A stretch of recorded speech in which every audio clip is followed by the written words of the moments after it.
Assalamualaikum warahmatullahi wabarakatuh. Saya Ridwan Sidik, calon guru penggerak angkatan 6 dari SMA Negeri 1 Ciawi, Kabupaten Tasikmalaya, Provinsi Jawa Barat. Di sini saya akan menjelaskan mengenai jurnal refleksi Dewi Mingguan modul 1.1. Jurnal refleksi Dewi Mingguan model 4P yang saya buat, yaitu yang pertama peristiwa, yang kedua perasaan, yang ketiga pembelajaran, dan yang terakhir, yang keempat, yaitu penerapan. Pada peristiwa, di sini saya teringat dan saya tulis ada 6 peristiwa yang saya tulis, yaitu tanggal 7 Agustus 2022, yaitu tepat diumumkannya pembagian WA Group untuk CGP yang dibimbing oleh pengajar praktik, dan teringat 24 Agustus 2022.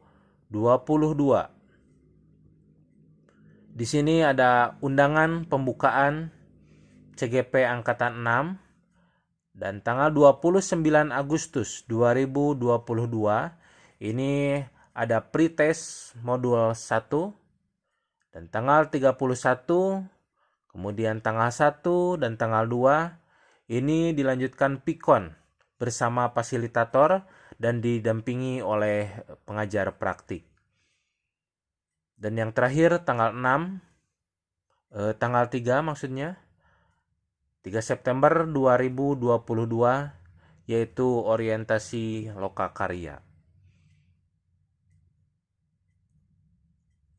Yang selanjutnya yaitu perasaan. Perasaan yang saya refleksikan, yang saya tulis dalam refleksi Dewi Mingguan ini. Yang pertama ada rasa bangga. Bangga saya bisa sampai sejauh ini, bisa mengikuti program guru penggerak. Yang kedua ada rasa khawatir. Kenapa khawatir? Karena takut akan jadwal yang bentrok, terus akan tugas-tugas yang menumpuk. Itu ada sedikit kekhawatiran. Yang ketiga, dari sedikit kekhawatiran tersebut, perasaan saya yaitu menuliskan semangat, karena di sini kita tidak usah banyak khawatir, tetapi bangunlah semangat, pasti bisa dan pasti bisa. Selanjutnya yang perasaan yang saya tulis yaitu dinikmati. Kenapa harus dinikmati? Karena apabila hanya dipikirkan saja, baik itu tugas ataupun pembelajaran, itu tidak akan sampai. Makanya saya tulis di sini perasaan saya itu dinikmati. Kemudian ada senyum bahagia yang akhirnya ini ketika dinikmati merasa penuh semangat dan akhirnya senyum dengan penuh kebahagiaan. Dan selanjutnya yaitu pembelajaran. Satu yang saya tangkap dalam pembelajaran dalam modul yang telah saya pelajari, yaitu semboyan pendidikan. Ing ngarso sung tulodo, ing madyom bangun karso, tuturi handayani. Bahwa di depan pendidik itu memberi contoh, dan ketika di tengah pendidik itu membangun semangat, dan di akhir, di belakang, pendidik itu memberikan dorongan. Ini yang menjadi semboyan pendidikan. Yang kedua, berorientasi pada anak. Pada pembelajaran kita banyak sekali memimpin situasi kelas, padahal kita juga harus berhamba pada anak. Kita harus berpusat pada anak. Makanya ditulis berorientasi pada anak. Yang ketiga yaitu budi pekerti.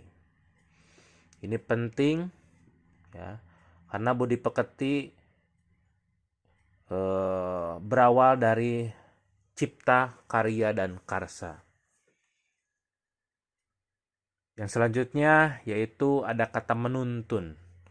Dalam filosofi Ki Hajar Dewantara ada kata-kata menuntun. Menuntun di sini ini berawal dari semboyan pendidikan, nyambung dari semboyan pendidikan. Bahwa pendidik itu harus bisa menuntun murid-muridnya. Harus bisa memberi semangat.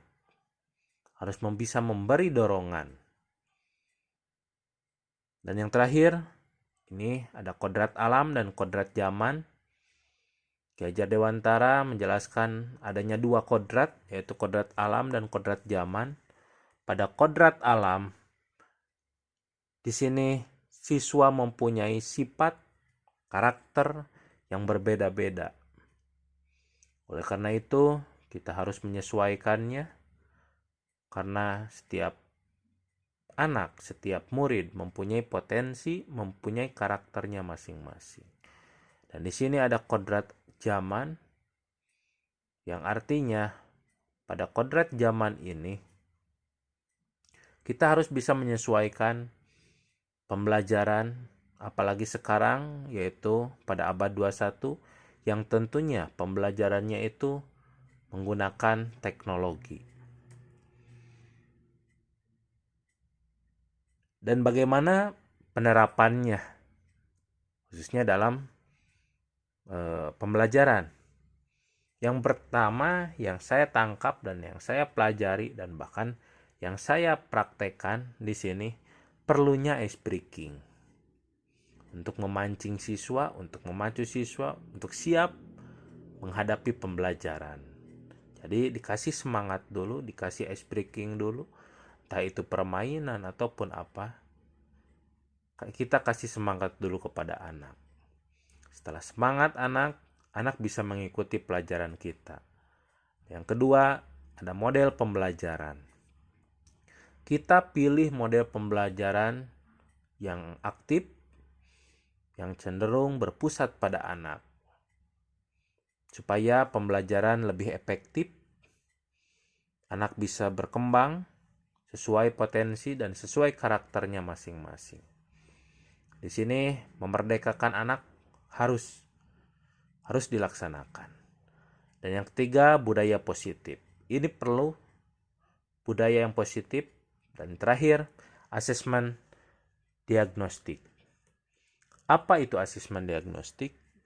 Yaitu asesmen yang dilakukan secara spesifik untuk mengidentifikasi kompetensi, kekuatan, kelemahan siswa, sehingga pembelajaran dapat dirancang sesuai dengan kompetensi dan kondisi siswa tersebut.